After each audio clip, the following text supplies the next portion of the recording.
Hello, it's Cried here, with the updated breakdown for Twinblades, a weapon type that received two interesting Fate-built additions in the Shadow of the Erdtree DLC. This has allowed Twinblades to shine outside of status effect builds, which was what the Twinblades were commonly associated with due to their moveset. Before we talk about the movesets, let's check out the new Twinblade ranges.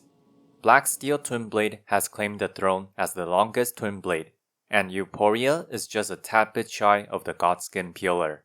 Onto the movesets. This is the one-handed and two-handed light attack chain of Twinblades.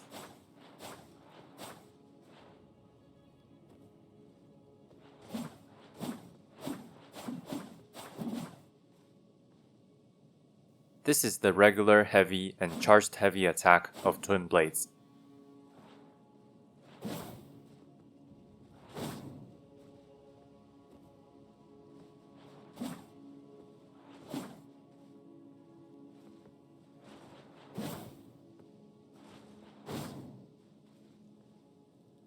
This is the unique heavy and charged heavy attack of the Eleonora's Poleblade. While this move looks fancy, its much slower frame data and mediocre damage means that it is weaker than the other heavy attacks.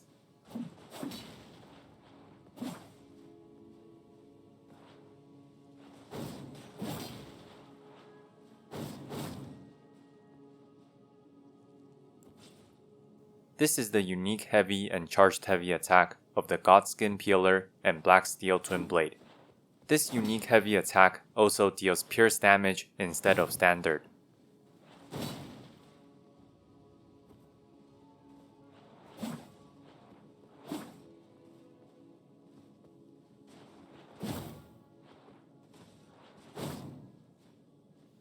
This is the Twinblade's light running attack.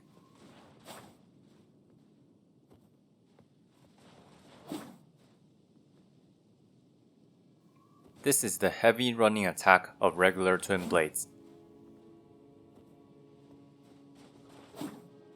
This is the unique heavy running attack of the Godskin Peeler and Black Steel Twinblade. While this unique heavy partially deals pierce damage and applies 100% more status effect than the regular running heavy, it does not have the quick dodge cancel frames of a regular running heavy that makes the two-handed Twinblades running heavy good. For the more competitive PvP players, you might find that the regular Twinblades running heavy will actually serve you better against skilled opponents.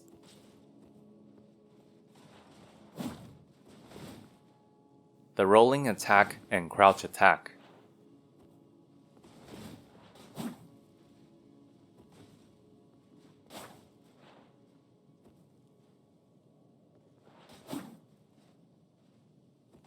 The backstep attack.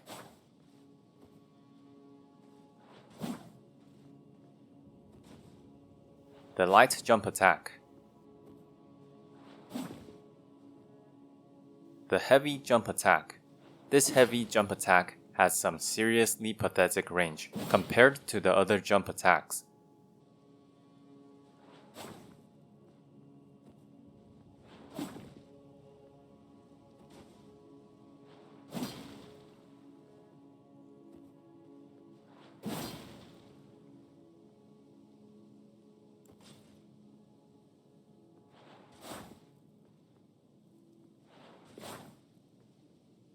The one-handed and two-handed guard counters. The two-handed guard counter is actually two hits, like many of the two-handed Twinblades moveset, even though it looks like one.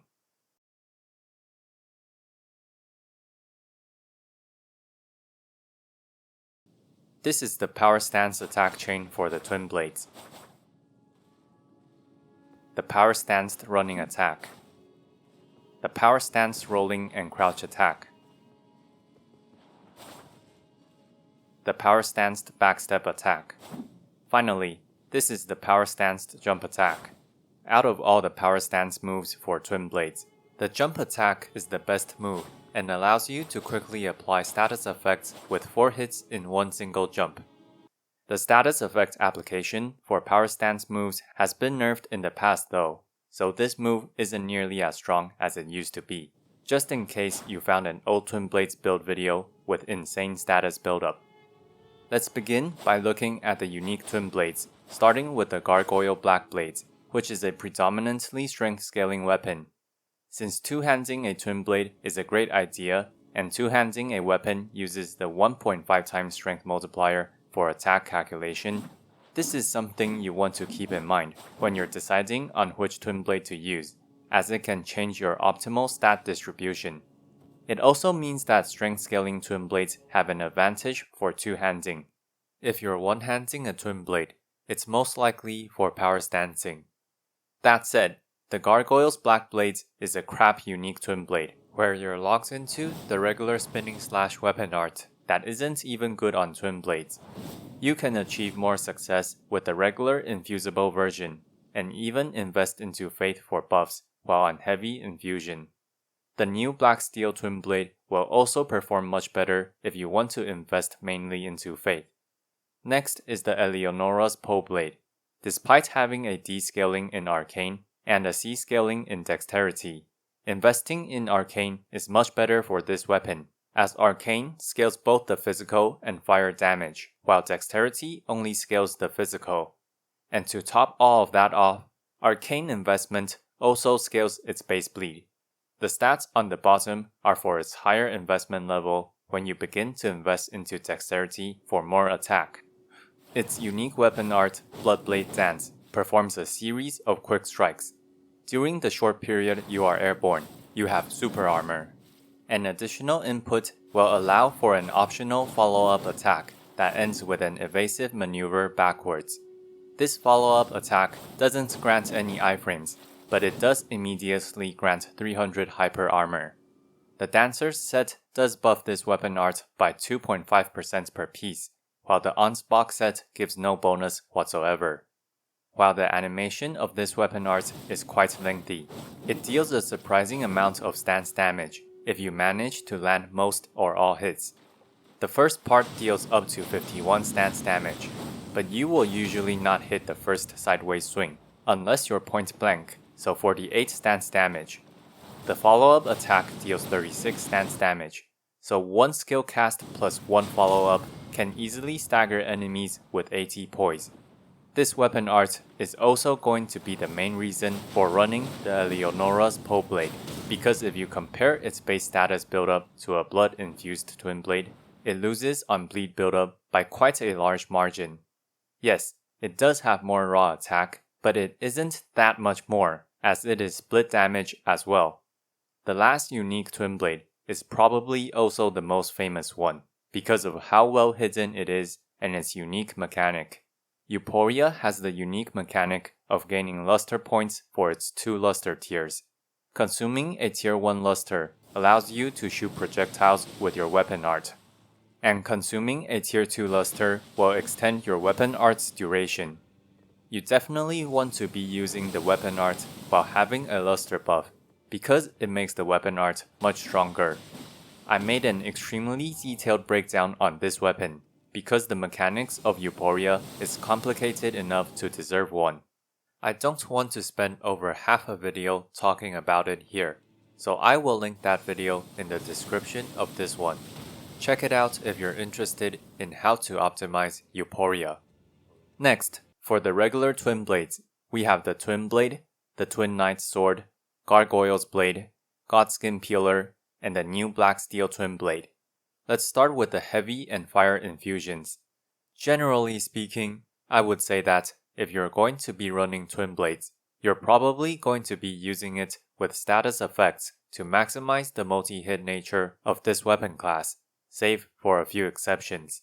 So, we'll only be taking a brief look at these non-status effect infusions. For the strength scaling Twinblades, you would mostly be deciding between either the Twin Knight or the Gargoyles. The difference comes down to preferring the length or raw attack. These are the stats for the Keen Infusion. Looking at the Keen Infusion, we see that the Godskin Peeler scales better to Dexterity instead of Strength. While you can make use of its pierce heavy attacks with a physical infusion like Keen, I do still think that Bleed Infusion, which is also pure physical attack, works better. The Godskin Peeler's Dexterity scaling does not hold up for its Lightning Infusion though, so it once again has lower attack. As per usual, quality infusion isn't great at level 150 and below, but definitely beats heavy and keen in terms of raw attack with enough stat investment. Twin Knight Swords is the clear winner in terms of raw attack, beating even the Gargoyles. There's a clear star of the show for the Flame and Sacred Infusion. The new Black Steel Twinblade has holy damage and faith scaling at base, making its Flame and Sacred Infusion extra powerful. The Flame Infusion has higher attack, but that is because it has 3 elements. Its actual damage comes up to around the Sacred Infusion, due to having to pass through defense thrice. But even then, this Twinblade is still the best for both Flame and Sacred Infusion, thanks to its base faith scaling and having the longest range. And here, I want to talk about the regular Twinblade for a bit. This weapon's main selling point is its easy accessibility right at the beginning of the game, and its low stat requirements. It is a weapon that helps you decide whether you're interested in this weapon class early on. But for endgame, when you're optimizing, you want to be paying the extra strength and endurance to run the Twin Knight Swords over the regular Twinblade for the vast majority of the setups, since they have the same moveset anyway. An exception would be that you happen to want to one-hand a magic-infused Twinblade for your Spellblade build. The attack difference isn't huge, and the 6 points saved on strength can matter more. As per usual, the Occult infusion's optimized stat points happen to be the messiest. I'm just showing a general idea here with a more strength-leaning or dexterity-leaning investment to give you guys an idea. I am also going to split the Poison and Blood infusion based on strength and dexterity. Just like some of the previous infusions, the main debate between the Gargoyle and the Twin Knight is a question of raw attack or length. The other ones scale better to dexterity. Since both of the two-handed moveset and the power stance jump attack of Twinblades can quickly apply status effects, these infusions are very good for Twinblades if you're interested in using the weapon's moveset and not just weapon art. And finally, no infusible Twinblades have base status effect, so Occult infusion will be losing out on damage at the level 150 stat range. Let's do a quick summary for the Twinblades. I don't recommend using the Gargoyle's Black Blades. You can achieve better performance with a more varied option using the regular Gargoyles. As for the Eleonora's, its unique heavy attack is not good, and you can have some awkward stat spread to optimize for this weapon if you plan on power stancing. Therefore, I would use this only if you really like its weapon art, which is quite powerful in PvE thanks to its high stance damage.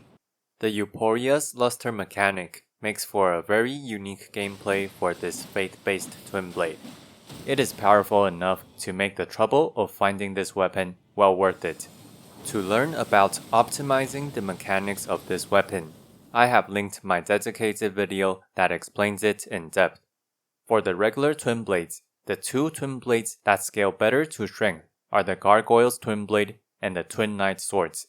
Since the two-handed Twinblade moveset is great, and two-handing a weapon grants you the 1.5 times strength multiplier, these two Twinblades have a nice little bonus to their attack.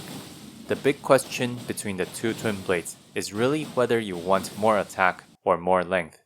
The Twinblade is mostly an early game weapon that can be replaced by a stronger Twinblade later on, depending on the infusion. The only notable exception for late game is magic infusion for one-handed Spellblade builds, as it can save you 6 strength over the Twin Knights while weighing 1 less.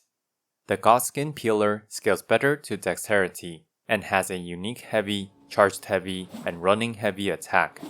These unique heavies deal pierce damage instead of the regular standard damage.